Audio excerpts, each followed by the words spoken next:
మీ శత్రువులను ప్రేమించుడి. లూకాసు వార్త 6:35. ప్రేమైనటువంటి దేవుని జనాంగమ, చిన్న చిన్న విషయాలకు ఇతరులతో గొడవపడి నువ్వు వారితో శత్రుత్వం కలిగి ఉన్నావా? అయితే నీ కోసమే ఉదయకాల సమయంలో దేవుని లేఖనాలు స్పష్టంగా తెలియపరుస్తున్నాయి.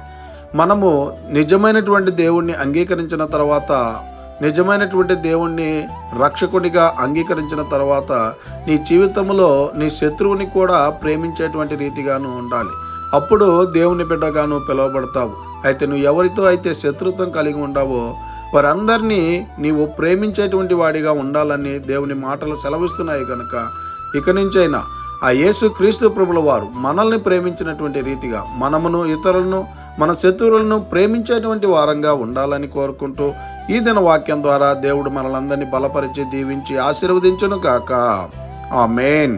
ప్రార్థన. మమ్మల్ని మిక్కిలిగా ప్రేమిస్తున్న ప్రియ పరలోకమందున్న మా తండ్రి, మీకే కోట్లాది వందనాలు, స్తుతి, స్తోత్రాలు ప్రభా. ఈ ఉదయకాల సమయంలో ఈ వాక్యం ద్వారా మీరు మాతో మాట్లాడినందుకై వందనాలు ప్రభా. అవును తండ్రి, ఎవరైతే చిన్న చిన్న విషయాలకి ఇతరులతో గొడవపడి శత్రుత్వం కలిగి ఉండారో వారందరినీ తండ్రి వారు ప్రేమించులాగున సహాయం చేయమని, అటువంటి జ్ఞానాన్ని ప్రతిబిడకు అనుగ్రహించమని ప్రార్థన చేస్తూ ఉన్నాం.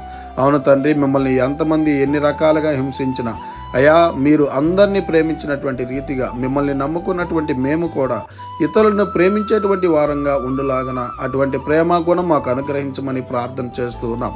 అయా, ఈ దినాల్లో తండ్రి ఎవరైతే ప్రయాణాలు చేస్తూ ఉన్నారో, ఎవరైతే పనులు చేస్తున్నారో వాళ్ళ ప్రయాణాల్లో, పనుల్లో మీరే తోడేండి నడిపించండి ప్రభా.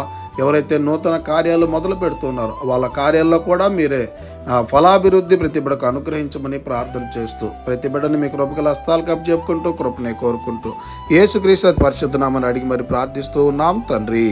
ఆమేన్.